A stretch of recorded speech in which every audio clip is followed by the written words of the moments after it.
नमस्कार मित्रांनो, मी Gayatri Nemade. Durga scholar maths guide मध्ये आपले मनापासून हार्दिक स्वागत.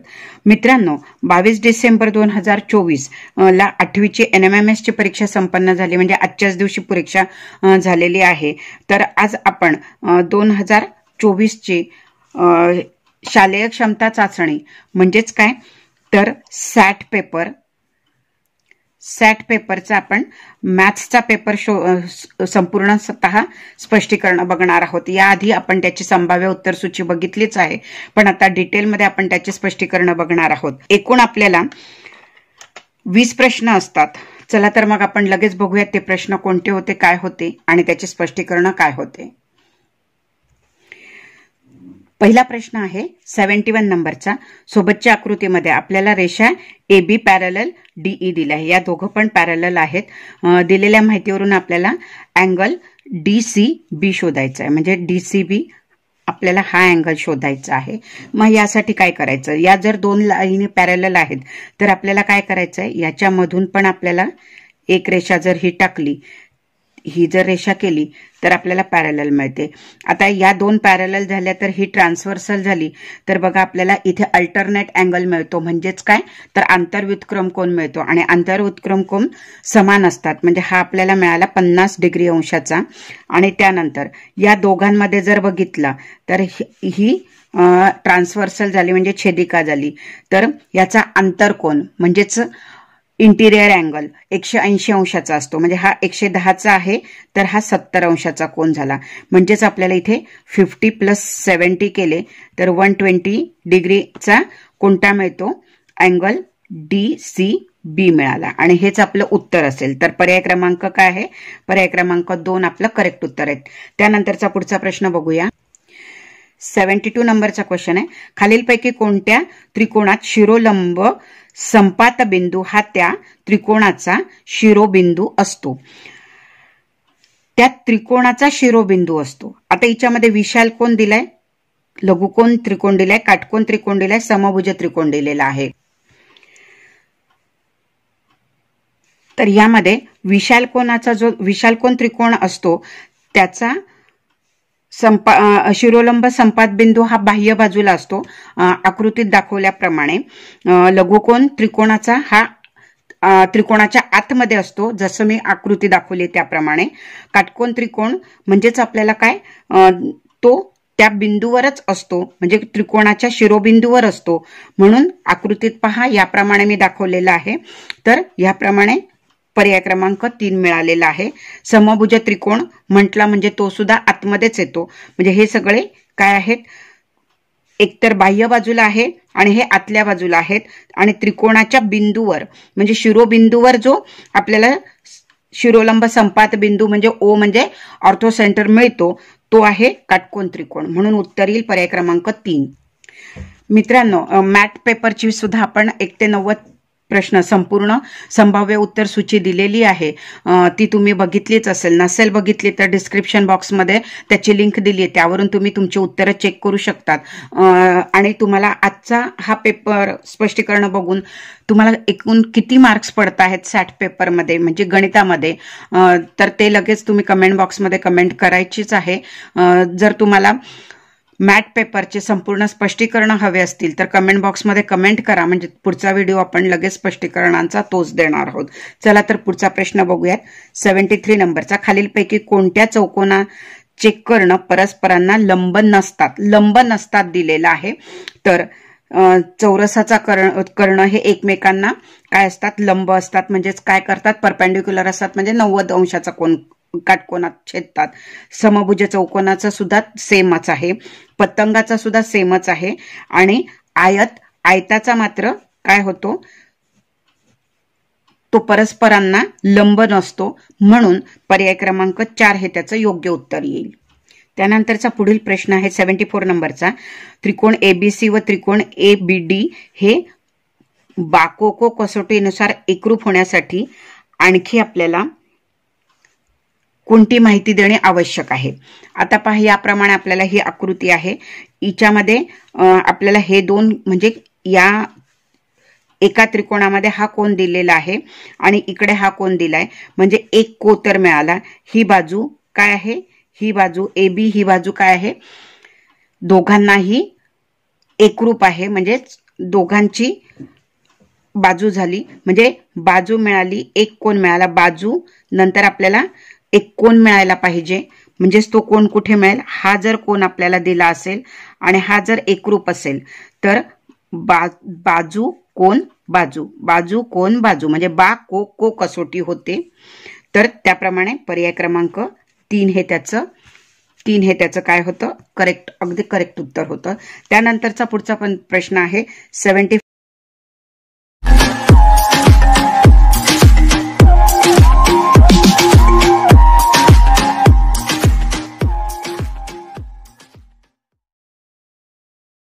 नंबरचा आहे. एका वस्तूवर 60% सूट दिल्याने ग्राहकास ती वस्तू 3,813 रुपयाला मिळते, तर त्या वस्तूची खरेदी किंमत किती, असा प्रश्न दिलेला आहे. इथे 60% सूट दिली. कुठली पण गोष्ट 100% असते, म्हणजे 100 - 7 केलं तर ते 93% येतं, आणि 93% असेल तर त्यावेळेला इतकी विक्री असते, तर 100%ला किती, म्हणजेच याप्रमाणे आपण जर केलं, ट्रिक्सनुसार जर केलं की 93% असेल त्यावेळेला विक्री किंमत किती असतो, इतकी विक्री किंमत आहे, सॉरी इतकी खरेदी किंमत आहे, तर 100% असेल तर त्यावेळेला कोणती, याचा तिरकस गुणाकार करा, गुणिले 100 आणि भागिले 93. याप्रमाणे जर आपण केलं तर आपल्याला उत्तर मिळतं. इथे 93 आहेत, म्हणजेच 381 ला भाग द्यायचा आहे. 9 त्रिक 27 होतात, 9 चोक 36 होतात, तिथे 38 आहे, म्हणजे जर 4 ने भाग दिला तर 93 गुणिले 4 केले, जर 4 त्रिक 12 हातच्याला 36 आणि 1 37 होतात, म्हणजे याच्यातून जर आपण 381 मधून 372 मायनस केले तर उत्तर मिळतं 9, आणि त्याच्यावर हे 3 जर घेतले तर उत्तर येतं 93 1 93. म्हणजे याप्रमाणे केलं तर आपल्याला उत्तर मिळतं 4100 रुपीज. काय झालं, कॉस्ट प्राइस झाली, म्हणजेच खरेदी किंमत झाली, आणि हेच काय असणार आहे, आपलं उत्तर असणार आहे, आणि तो पर्याय आहे पर्याय क्रमांक 1 वर. याप्रमाणे हा प्रश्न सोडवायचा होता. त्यानंतरचा पुढचा प्रश्न बघूया. पुढचा प्रश्न आहे 76 नंबरचा. खालीलपैकी परिमेय संख्या कोणती. परिमेय संख्या म्हणजेच काय, तर आपल्याला वर्गमुळामध्ये कोणत्याही अशी संख्या नको की जी पूर्ण वर्ग संख्या नसेल. मग आता इथे हे आहे तर प्राइम नंबर आहे, म्हणजेच काय की मूळ संख्या आहे, म्हणजे ह्याचा ही अपरिमेय संख्या झाली. त्यानंतर ही सुद्धा अपरिमेय संख्या झाली. 4 मधून आपण अपरिमेय संख्या वजा करू शकत नाही. हे मल्टिप्लिकेशन झालं, म्हणजे हे पण तसंच झालं. इथे मात्र आपल्याला सोडवता येतं. हा 8 कुणाचा घन आहे तर 2चा घन, याचं घनमूळ जर काढलं तर 2 आलं, 2 × 2 4 होतो, म्हणजेच ही काय झाली, परिमेय संख्या झाली, म्हणजेच काय झालं, रॅशनल नंबर झाला, म्हणजेच करेक्ट उत्तर आहे पर्याय क्रमांक 4. त्यानंतरचा 77 नंबरचा क्वेश्चन होता. आपल्याला स्क्वेअर रूट मध्ये म्हणजे क्यूब रूट दिलेला आहे, तर ह्याप्रमाणे म्हणजे ह्याचा आपल्याला हे करायचं, म्हणजे हा 2 आणि 3 म्हणजे एकूण किती झाले, 2 गुणिले 3 6 झाले, म्हणजे या संख्येचा आपल्याला 6वा जे घन 6व मूळ आहे ते काढायचं आहे, 6व मूळ काढायचं आहे. म्हणजेच याप्रमाणे आपल्याला जर इथे आपण केलं तर हा कोणाचा घन आहे, तर आधी आपल्याला ते बघूया. तर हा घनमूळ झाला तर 9चा घन किती होतो, तर 9चा घन होतो 729, म्हणजे शेवटी 9 आला. हे 3 जर कट केले तर 117 कोणाच्या इच्यामध्ये येतात, तर 4चा घन आणि 5चा घन. 4चा घन 64 होतो आणि 5चा घन 125 होतो. याच्यामध्ये आपल्याला 117 मिळतात. नेहमी लहान संख्या घ्यायची, म्हणजे इथे 49 मिळाला. 49चा काय करायचं, आपल्याला घनमूळ काढलं, पण आपल्याला हे वर्गमूळ तसंच आहे त्याच्यामुळे, आणि इथे पॉइंट दिल्यामुळे इथे 0 पॉइंट काईल, इथे पहा 0.49, कारण 1 2 3 4 5 6 आहे, म्हणजे याच्या याचं 2 3 वेळा घ्यायचे म्हणजे याप्रमाणे आलं आणि हा वर्ग याचा वर्गमूळ काढायचं तर वर्गमूळ येईल 0.7 येईल. हे याप्रमाणे उत्तर मिळालं पर्याय क्रमांक 2. आता एक लक्षात घ्या की 9चा घन काय होतो शेवटी 9 येतो आणि 7चा वर्ग जर केला तरी तो 9 येतो. आपण जर वर्गमुळात जर घेतला तर 7 आणि 9 मध्ये येतो. तर इथे पहा या दोघांचा आपल्याला इथे 2 पर्याय दिलेले आहेत म्हणजे यापैकीच एक उत्तर असणार आहे असं सुद्धा आपण करू शकतो. पण इथे आपल्याला काढलेलं आहे. आधी तुम्ही वर्गमूळ काढून नंतर घनमूळ काढलं तरी चालतं किंवा घनमूळ काढून वर्गमूळ काढलं तरी चालतं. उत्तर आपल्याला तुमच्या समोरच काढून दाखवलेलं आहे. तर 0.7 पर्याय क्रमांक 2 हे त्याचं करेक्ट उत्तर होतं. त्यानंतर 78 नंबरचा प्रश्न आहे. हे आहे डायरेक्ट व्हेरिएशन म्हणजेच काय आहे समचलन आणि हे आहे व्यस्त चलन म्हणजेच इनव्हर्स व्हेरिएशन. आणि एक्स आणि झेडचा हे दिलाय. जर वायचा हा व्यस्त चलन असेल तर एक्स आणि झेड यांच्यामध्ये पण आपल्याला व्यस्त चलनच असणार आहे. व्यस्त चलन असेल म्हणजेच काय तर एक्स प्रपोर्शन 1/z असं असणार आणि असा पर्याय कुठे आहे तर पर्याय क्रमांक 3 मध्ये असणार आहे. ह्याप्रमाणे आपल्याला उत्तर मिळालेलं आहे पर्याय 3. त्यानंतरचा पुढचा आपला 79 नंबरचा प्रश्न बघूया. एका बैलगाडीच्या चाकाचा आपल्याला इथे व्यास दिलेला आहे म्हणजेच डी बरोबर काय दिलाय 1.4 मीटर दिलेला आहे.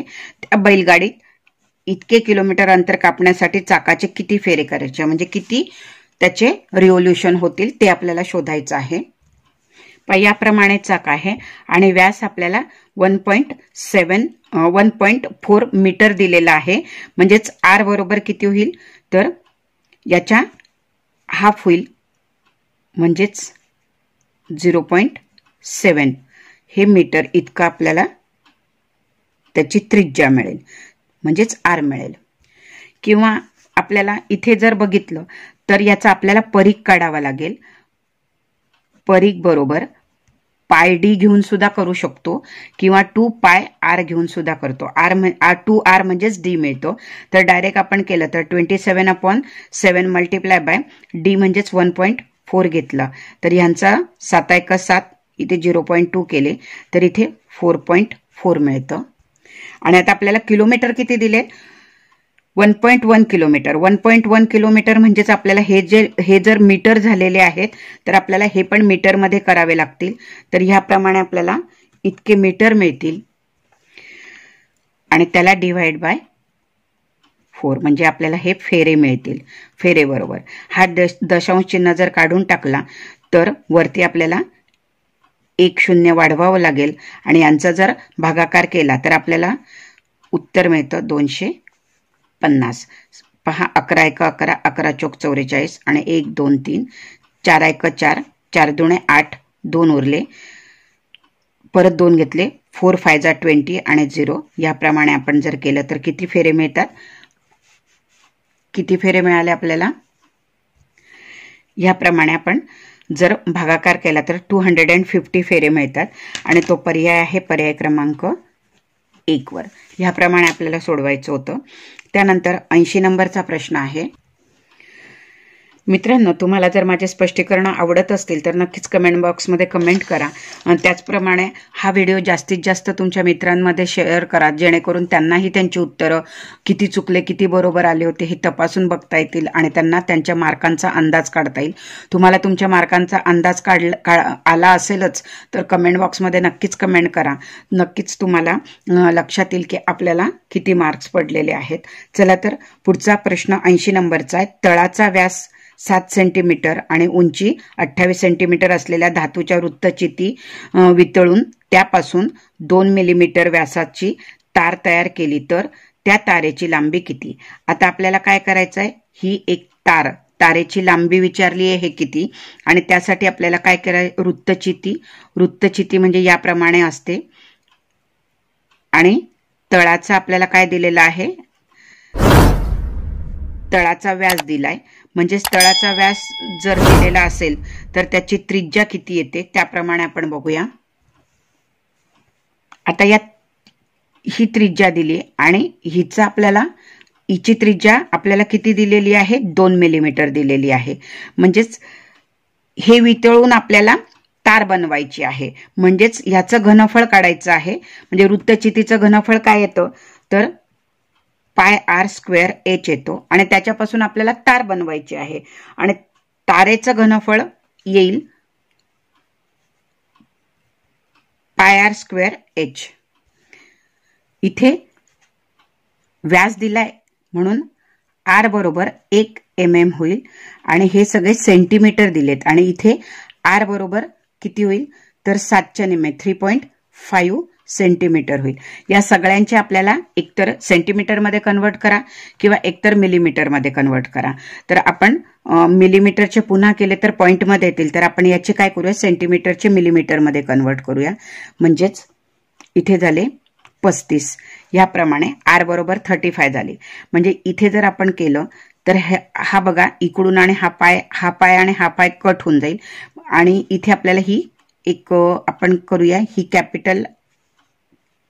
कॅपिटल आर घेऊया. ही कॅपिटल आर घेऊया म्हणजे दोन्ही आर मध्ये काय होईल जम्बलिंग नाही होणार. ही स्मॉल आणि ही कॅपिटल असं जर घेतलं तर इथे आर किती आहे 1 × 1 आणि हाईट काढायची आहे. हाईट माहित नाहीये आपल्याला आणि इथे आर बरोबर किती आहे 35 × 35 × उंची किती दिली आता 28 सेंटीमीटर. हे सुद्धा आपल्याला काय करावे लागतील तर मिलीमीटर मध्ये कन्वर्ट करावे लागतील.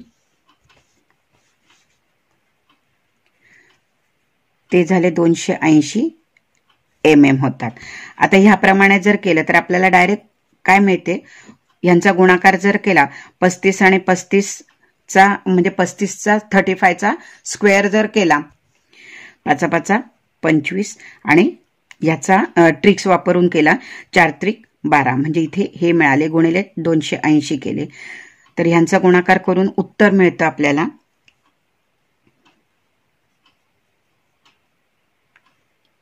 ह्याप्रमाणे.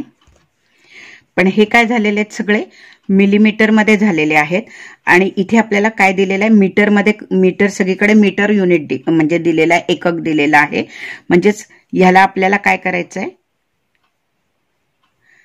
मिलीमीटरचे आपल्याला मीटर मध्ये कन्वर्ट करायचे असतील तर मिलीमीटरचे हे सेंटीमीटर झाले आणि सेंटीमीटरचे हे मीटर मध्ये झाले. म्हणजे 1000ने भाग दिला तर हे 0 गेले तर उत्तर किती येतं 343 मीटर आणि हेच आपलं उत्तर असणार आहे आणि तो पर्याय आहे पर्याय क्रमांक 2 ला. म्हणून उत्तर मिळेल पर्याय क्रमांक 2. म्हणजे ती तार किती लांबीची असणार आहे 343 मीटरची असणार आहे. पुढचा प्रश्न आपण लगेच बघूया. 81 नंबरचा प्रश्न पहा. सोबतच्या आकृतीत 7 सेंटीमीटर बाजू असलेला चौरस. आता इथे आपल्याला ही दिली आहे 7 सेंटीमीटर चौरस असलेला दिलेला आहे म्हणजेच आहे. तर रेखांकित भागाचे क्षेत्रफळ म्हणजे शेडेड पार्टचं आपल्याला काय करायचं आहे एरिया काढायचा आहे. म्हणजे आधी इथे आपल्याला काय करायचं आहे चौरसाचे क्षेत्रफळ area of square is equal to 7 × 7 is equal to किती होतात तर 49 सेंटीमीटर स्क्वेअर किंवा चौरस सेंटीमीटर झाले. आता आपल्याला वर्तुळाचे क्षेत्रफळ काढायचं आहे. वर्तुळ क्षेत्रफळ बरोबर. आता वर्तुळाचं क्षेत्रफळ काढताना आपल्याला आधी त्याची त्रिज्या लागणार आहे. मग आता त्रिज्या म्हणजेच काय तर आपण या चौरसाचा जर कर्ण घेतला म्हणजे डायमीटर घेतली तर त्याची आपल्याला काय मिळतो व्यास मिळतो. बघा याप्रमाणे मी काय केलं चौरसाचा कर्ण काढून घेतला. तर ही जर 7 सेंटीमीटर दिली असेल ही पण 7 असेल तर चौरसाचा कर्ण किती असतो 7 लिहायचा आणि त्याला इंटू √2 करायचा. याप्रमाणे आपल्याला काय मिळाले डायमीटर मिळाली म्हणजेच वर्तुळाचा काय मिळाला व्यास मिळाला. आता आपल्याला वर्तुळाचं क्षेत्रफळ काढायचं आहे म्हणजेच d is equal to 7 and √2 मिळाला. तर r बरोबर किती तर याचे आपल्याला काय करावे लागणार आहे निम्मे करावं लागेल. 7 √2 डिवाइड बाय 2 ह्याप्रमाणे जर केलं तर आपल्याला वर्तुळाचं क्षेत्रफळ काढताना कसं मिळतं बघा. वर्तुळाचं क्षेत्रफळ बरोबर पाय r स्क्वेअर मिळतो. पाय म्हणजे 2/7 multiply by 7 square root of 2 into upon 2 into 7 square root of 2 upon 2 ह्याप्रमाणे मिळालं. तर हा 7 आणि हा एक 7 कट झाला. स्क्वेअर रूट आणि स्क्वेअर रूट 2 असेल तर फक्त तिथे काय उरतं, स्क्वेअर रूट निघून जातं आणि 2 उरतं. म्हणजे वरती 22 मल्टिप्लाय बाय हा 7 आणि मल्टिप्लाय बाय ह्याचं स्क्वेअर रूट निघून गेल्यावर 2 येतो आणि हा डिवाइड बाय 2 इंटू 2. हा 2 गेला, हा 2 गेला. ह्याप्रमाणे केलं तर 2 1 जा 2, 2 11 जा 22. म्हणजेच इथे 11 गुणिले 7 केले, 11 मल्टिप्लाय बाय 7 केले तर उत्तर मिळालं 77 सेंटीमीटर स्क्वेअर. वर्तुळाचं क्षेत्रफळ आपल्याला किती मिळालं, 77 मिळालं. पण आता आपल्याला रेखांकित भागाचे क्षेत्रफळ विचारले, म्हणून रेखांकित भागाचे क्षेत्रफळ area of shaded part is equal to काय करायचं आहे, 77 मायनस 49. चौरसाचं क्षेत्रफळ जे आलेलं आहे ते वजाबाकी करायची आहे. हे केलं तर 17तून 9 गेले 8 उरतात, 6तून 4 गेले 2, हे आले चौरस सेमी. आणि हेच आपलं उत्तर असणार आहे. आणि तो पर्याय आहे पर्याय क्रमांक 4ला. म्हणून योग्य उत्तर होतं पर्याय क्रमांक 4. त्यानंतरचा पुढचा 82 नंबरचा प्रश्न बघूया. 82 नंबरचा प्रश्न पहा. आपल्याला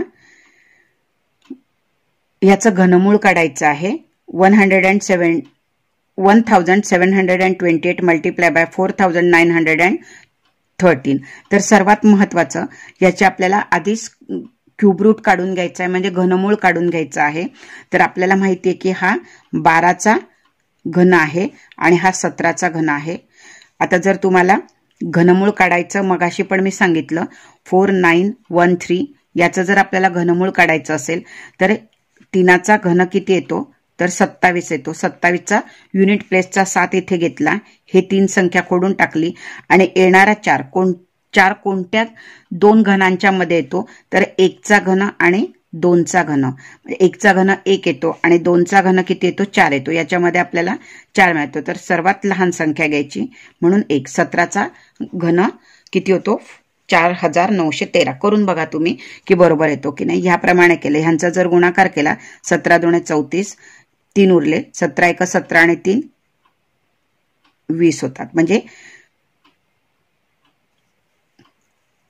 म्हणजे उत्तर किती आलं, 204. म्हणजे याचं घनमूळ किती आलं, 204. ऑप्शन नंबर 3 आपलं बरोबर होतं. त्यानंतर 83 नंबरचा प्रश्न होता. याचे आपल्याला अवयव पाडायचे आहेत.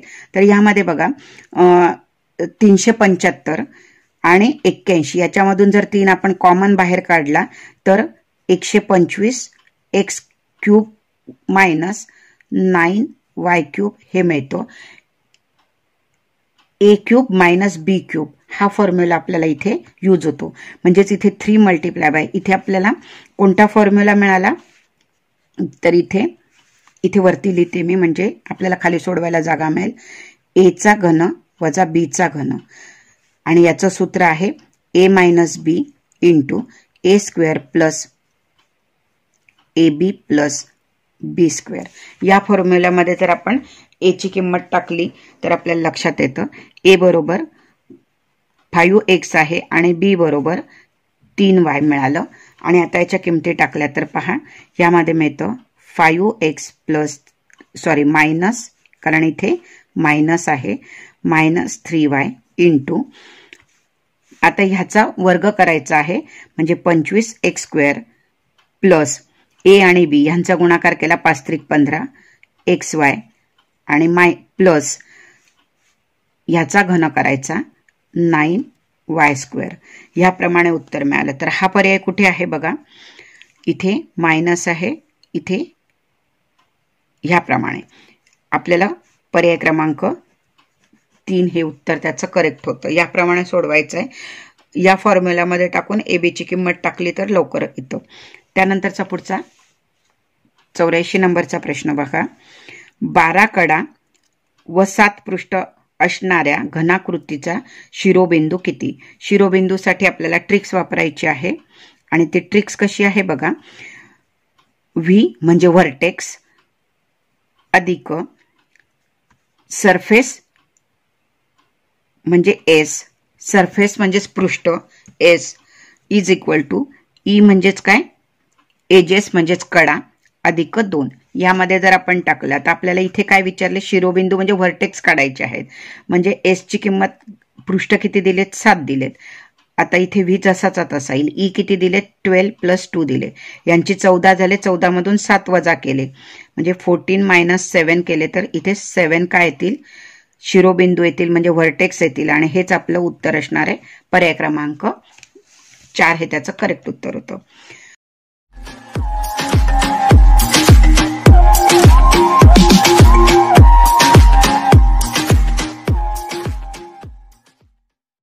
मित्रांनो, तुम्ही माझ्या चॅनलवर पहिल्यांदा आले असाल तर आणि चॅनल सबस्क्राईब केलं नसेल तर चॅनल सबस्क्राईब करून ठेवा. बेल आयकॉनला क्लिक करा म्हणजेच तुम्हाला मॅथ पेपर म्हणजे बुद्धिमत्तेचे संपूर्ण डिटेलमध्ये स्पष्टीकरणाचा व्हिडिओ जर बघायचा असेल तर तो अपलोड केल्यानंतर लगेच नोटिफिकेशन येईल आणि तो तुम्हाला बघता येईल की आपलं कुठे चुकलं होतं आणि कुठलं लॉजिक लागायला पाहिजे होतं म्हणजे आपलं उत्तर बरोबर आलं असतं. चला तर आपण 85 नंबरचा क्वेश्चन बघूया. 85 नंबरचा प्रश्न पहा. 4 क्रमवार समसंख्यांची बेरीज 460 दिली आहे. तर त्या 4 संख्यांमध्ये खालील पर्यायातील कोणती संख्या येणार नाही दिलेला आहे. येणार नाही दिलेला आहे. आता आपल्याला माहिती आहे की 4 क्रमवार संख्या, 2 क्रमवार संख्यांची बेरीज किती येते तर ती 2 ची असते. म्हणजे पहिली संख्या आपण x घेतली तर दुसरी संख्या, तिसरी संख्या आणि चौथी संख्या 2-2 ने वाढत जाणार. 1 2 3 4 आणि 5 1 2 3 आणि 4 4x झाले आणि 2 अधिक 4 अधिक 6 यांची बेरीज 12 झाली आणि आपल्याला एकूण बेरीज किती दिली आहे, ऍडिशन किती दिली आहे 460 दिलेले आहेत. आता याच्यामध्ये आपण इकडे लिहून घेतलं तर हे 12 ऍडिटिव्ह इनव्हर्स म्हणजे बेरीज व्यस्त होतील, इकडे वजा मध्ये होतील तर 460 वजा 12 केले आणि या 4ने जर आपण भाग दिला तर यांची वजाबाकी येते 448 भागिले 4 जर केले तर आपल्याला उत्तर मिळतं 112. म्हणजे पहिली लहान संख्या आपल्याला काय मिळाली 112 मिळाली म्हणजे 112. त्याच्यानंतर दुसरी क्रमवार संख्या असणार 114, नंतर असणार 116, त्याच्यानंतर असणार 118 असणार आहे.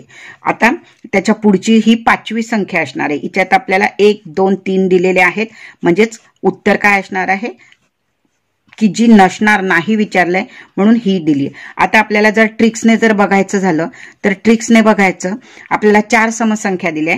जर डायरेक्टली आपल्याला बेरीजेला जर 4 ने जर भाग दिला तर 115 येते. 115 काय झाली विषम संख्या येते आणि जर विषम संख्या येते म्हटल्यानंतर तोच काय असणार आहे आपला मीन असणार आहे किंवा सरासरी असणार आहे.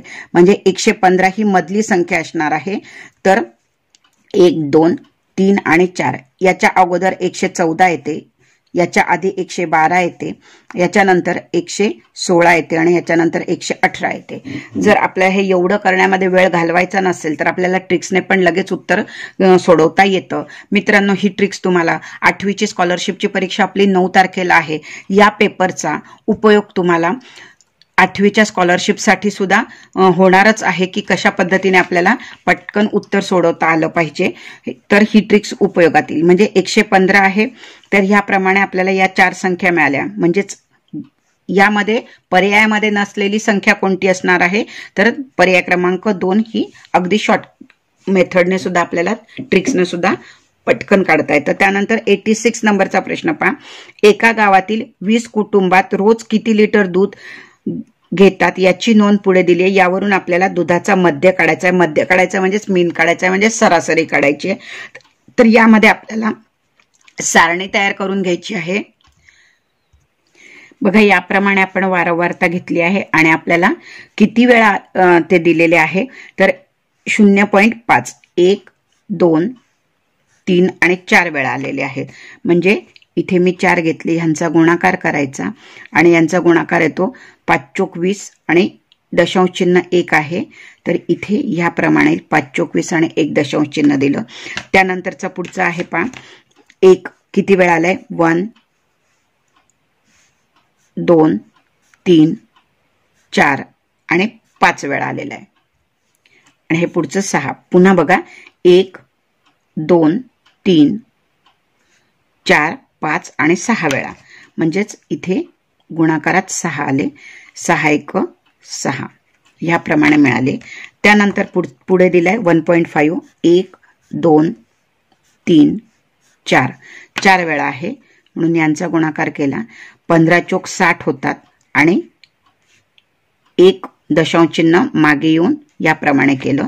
2 किती वेळा आलेले आहेत तर 2 1 2 3 4 वेळा आलेत म्हणून 4 दुणे 8 झाले. इकडे 0 येईल. 3 किती वेळा आले तर 1 2 तर ते किती वेळा आले फक्त 2 वेळा आलेले आहेत म्हणून गुणिले 2 बरोबर केले तर इथे 6 होतात. यांची जर बेरीज केली 1 2 3 सायत्रिक 18 18 आणि 8 26 27 28 म्हणजे हे झाले 28 समेशन एक्स एफ बरोबर आले. आणि आपली यांची बेरीज झाली तर 6 आणि 4 10 10 आणि 10 20 एन इज इक्वल टू किती आले 20 आले. आपल्याला मीन काढायचा आहे मध्य बरोबर हे सूत्र आहे. याच्यामध्ये जर 28 डिवाइड बाय 20 केले तर 20 1 जा 21 आणि इथे 8 उरले. इथे मी पॉइंट घेतला 8 वर 0 घेतला तर 20 चोक 80 हे उत्तर मिळतं आणि तो पर्याय आहे पर्याय क्रमांक 2 वर. ह्याप्रमाणे आपल्याला उत्तर मिळालं. त्यानंतरचा 87 नंबरचा क्वेश्चन बघा. 3 अंकी 2 संख्यांचा गुणाकार इतका दिलेला आहे आणि मसावी इतका दिलाय. म्हणजे आधी आपल्याला काय करावं लागेल लसावी काढावा लागेल. म्हणजेच पहा इथे आपल्याला एलसीएम म्हणजेच लसावी बरोबर या संख्येला काय करायचंय 25 ने काय करून द्यायचंय भाग करून घ्यायचा आहे. भागाकार करायचा आहे. 25 1 25 25 दुणे 50 3 उरले. 25 1 25 25 मधून 3 गेले 6 उरले. 25 दुणे 50 12 उरले 5 झाले 125 25 5 125 म्हणजे लसावी किती मिळाला तर लसावी मिळाला इतका मिळाला. आता आपल्याला काय करायचंय की 2 संख्यांचा गुणाकार म्हणजे याला काय करायचंय हे जे उत्तर आलं त्याला परत काय करायचंय आपल्याला 25 ने भाग द्यायचा आहे. 25 ने भाग दिला तर 25 ने भाग द्यायचा. 25 ने भाग दिला तर 25 2800 2 उरले आणि 25 5 2500 म्हणजे 85 पडले. आणि याचे आपल्याला 2 भाग पाडायचे आहेत 5 आणि 17 17 5 85. आपल्याला काय विचारलंय तर मोठी संख्या विचारली. तर यामध्ये पहा इथे मोठी संख्या गुणिले एचसीएफ किंवा मसावी मोठी संख्या बरोबर आपल्याला जी संख्या दिली मसावी गुणिले काय करायचं आहे 17 करायचे. म्हणजे मसावी आला 25 25 गुणिले 17 केले तर 17 5 85 8 हच्च्याला 17 दुणे 34 34 अधिक काय करायचे आहेत 8 हच्च्याला करायचे आहेत म्हणजे ते आले 42 म्हणजे उत्तर किती आलं 425 आणि ते उत्तर आहे पर्याय क्रमांक 3 वर. ही काय आहे 25 5 125 ही लहान संख्या. पण आपल्याला काय विचारले मोठी संख्या विचारली आहे म्हणजे मोठी संख्या काय मिळाली 425 आणि तो पर्याय आहे पर्याय 3 वर. याप्रमाणे आपल्याला काढायचं होतं. नंतर 88 नंबरचा प्रश्न आहे सुसम-षटकोनाच्या आंतरकोनांच्या मापांची बेरीज किती अंश असते. आता इथे आपल्याला षटकोन सुसम आहे म्हणजे प्रत्येक कोन काय असेल सारख्या मापाचा असेल. आता बघा सुसम दिलेला आहे म्हटल्यानंतर याच्यातील आतील जर आपण हे कर्ण जर एकमेकाला तर याप्रमाणे केले तर हे काय झाला समभुज त्रिकोण होतो. समभुज त्रिकोणाच्या सगळ्या कोन किती असतात 60 अंशाचे असतात. म्हणजे जर हा 60 अंशाचा झाला हा 60 अंशाचा झाला हा 60 झाला हा 60चा झाला तर हे 60 60 60 60 60 आपल्याला मधल्या कोणाची काही गरज नाहीये पण पायालगतचे म्हणजे हे 60 60 झाले तर किती कोण आहेत 60 मल्टिप्लाय बाय म्हणजे हे पूर्ण 12ने आपल्याला काय करायचंय, भाग द्यायचा बघा. 1 2 3 4 5 6 7 8 9 10 11 आणि 12. 12 सकम 72. म्हणजेच किती किती बेरीज होईल त्याची, तर 720. आणि तो पर्याय आहे पर्याय क्रमांक 4 वर. त्यानंतरचा 89 नंबरचा प्रश्न बघा. आपल्याला चक्रवाढ व्याजावर दिलेला आहे. तर इथे हे म्हणजेच काय आहे, म आहे. म म्हणजेच प्रिन्सिपल आहे. दर म्हणजेच रेट आलेला आहे. आणि हे एन म्हणजेच क दिलेला आहे. आणि आपल्याला चक्रवाढ व्याज विचारलंय म्हणजे CI विचारलेला आहे. मग हे सोडवताना कसं सोडवायचं बघा.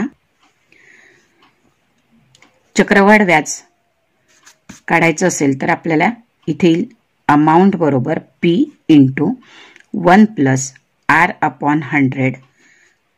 इथे N आणि 1 प्लस R/2/100 ह्याप्रमाणे आपल्याला करायचं आहे. आता हिच्यामध्ये P ची किंमत आहे 10,000. 1 अधिक रेट दिलाय 10 भागिले 100 आणि त्याचा वर्ग करायचा आहे, कारण 2 वर्ष दिलेले आहेत. आणि हे अर्ध वर्ष म्हणजे 1 अधिक 10चा निम्मे म्हणजेच 5 आले. 5/100 आले. ह्याप्रमाणे जर सोडवलं तर इथे आपण 10,000 गुणिले, इथे 1 शून्य गेलं 1 शून्य गेलं. 10 1 10 आणि 1 11 म्हणजे 11/10 याचा वर्ग करायचा म्हणजे 2 वेळा आपल्याला गुणाकारात घ्यावं लागेल. गुणिले इथे 5 1 5 आणि 20 5 100 म्हणजे 20 1 20 आणि 1 21 झाले. म्हणजे 21/20 केले. तर याप्रमाणे 1 2 3 शून्य गेले. 1 2 3 शून्य गेले. त्यानंतर 2 1 जा 2 2 5 जा 10. इथे 5 मल्टिप्लाय बाय 11 गुणिले 11 गुणिले 21 ह्याप्रमाणे जर केलं तर 21 ह्यांचा गुणाकार येतो 121 आणि यांचा 21 5 105 होतात. ह्यांचा जर गुणाकार केला 12,705. आणि आता आपल्याला काय करायचं आहे, चक्रवाढ व्याज बरोबर अमाऊंट वजा प्रिन्सिपल करायचं आहे. म्हणजेच 12,705 वजा 10,000 केले तर उत्तर येतं 2,705. हेच काय झालं, चक्रवाढ व्याज झालं. आणि हेच आपलं उत्तर असेल. आणि असा पर्याय कुठे दिलेला आहे, तर पर्याय आहे पर्याय क्रमांक 1 मध्ये. मित्रांनो, तुमचे मार्क्स तुम्ही तपासतच असाल आणि नक्कीच तुम्हाला चांगले मार्क्स पडले असतील. त्याचप्रमाणे जास्तीत जास्त हा व्हिडिओ शेअर करा म्हणजे तुमच्या मित्रांनाही चेक करता येईल. चला तर आपण सॅट पेपर गणिताचा सर्वात शेवटचा प्रश्न बघणार आहोत. आणि या प्रश्नपत्रिकेचा सर्वात शेवटचा प्रश्न आहे 90वा. 90 नंबरचा क्वेश्चन दिलाय. या बहुपदीला या बहुपदीने भागले असतात. आता हिच्यामध्ये बघा ह्याप्रमाणे दिले आहे. तर इथे पुन्हा आपल्याला जसं आपण मागच्या उदाहरणामध्ये बघितलं होतं, या उदाहरणामध्ये बघितलं हेच सूत्र आपल्याला तिथे काय करायचंय, वापरायचं आहे. फक्त इथे काय येईल की ए बरोबर 2x येईल आणि बी बरोबर 27 कोणाचा घन आहे, तर तो 3चा घन आहे y हे येणार. म्हणजेच आपल्याला सूत्र मिळणार 2x आणि इथे वजाचं चिन्ह आहे म्हणून इथे -3y इंटू याचा वर्ग करायचा आहे 4x² प्लस 3 दुणे 6xy मग प्लस याचा वर्ग करायचा आहे 9y² हे मिळालं. आणि भाग कशाने द्यायचा आहे, तर याच्याने द्यायचा आहे 2x - 3y. हे गेले उरले किती, तर 4x² plus 6xy plus 9y² आणि पूर्ण भाग गेलाय म्हणून आपल्याला हे उत्तर मिळालं. आणि बाकी किती आली, 0 आली. म्हणजेच रिमाइंडर किती आला, 0 आला. आणि तो पर्याय कुठे आहे, तर पर्याय 1 वरच आहे. इथे फक्त मायनसचं चिन्ह आहे म्हणून आपल्याला उत्तर काय मिळालं, पर्याय क्रमांक 1. ह्याप्रमाणे ही संपूर्ण म्हणजे गणिताची सॅटची प्रश्नपत्रिका 71 ते 90 प्रश्न आपण संपूर्ण ट्रिक्ससह डिटेलमध्ये बघितले आहेत. कसं होतं काय होतं तुम्हाला समजलंच असेल. तुमच्या चुका साध्या चुका कुठे झाल्या हेही तुमच्या लक्षात आलं असेल. पण आता त्या चुका टाळून आपल्याला स्कॉलरशिपचा पेपर द्यायचा आहे 9 फेब्रुवारीला, तर त्या दृष्टीने तयारी करा आणि मी सोडवून दिलेले जे प्रश्न होते त्याचा सुद्धा उपयोग त्याच्यासाठी कराल. पुढील तुमच्या वाटचालीसाठी माझ्याकडून तुम्हाला शुभेच्छा. सॅट लगेचच आपण मॅथची संपूर्ण अशाच पद्धतीने 90 प्रश्न सोडवून देणारच आहोत. त्याचबरोबर आपल्याला सॅटच्या विज्ञान आणि SST म्हणजेच समाजशास्त्राची सुद्धा उत्तरसूची बघायचीच आहे. त्यासाठी चॅनल सोबत राहा, बेल आयकॉनला क्लिक करा, म्हणजेच मी व्हिडिओ अपलोड केले की लगेच तुम्हाला नोटिफिकेशन मिळेल आणि ते बघता येईल. चला आपण इथेच थांबूयात, भेटूयात पुढच्या व्हिडिओमध्ये. आणि जर तुम्हाला माझे व्हिडिओज आवडले असतील तर नक्कीच कमेंट बॉक्समध्ये कमेंट करा, जेणेकरून नवनवीन व्हिडिओज आम्हाला घेऊन येण्यासाठी उत्साह मिळतो, प्रेरणा मिळते. तर नक्कीच तुम्हाला आणि मागून येणाऱ्या विद्यार्थ्यांसाठी म्हणजे 7वीतले विद्यार्थी पुढच्या वर्षी 8वीत जाणार त्यांच्यासाठी सुद्धा हे उपयोगात येतील.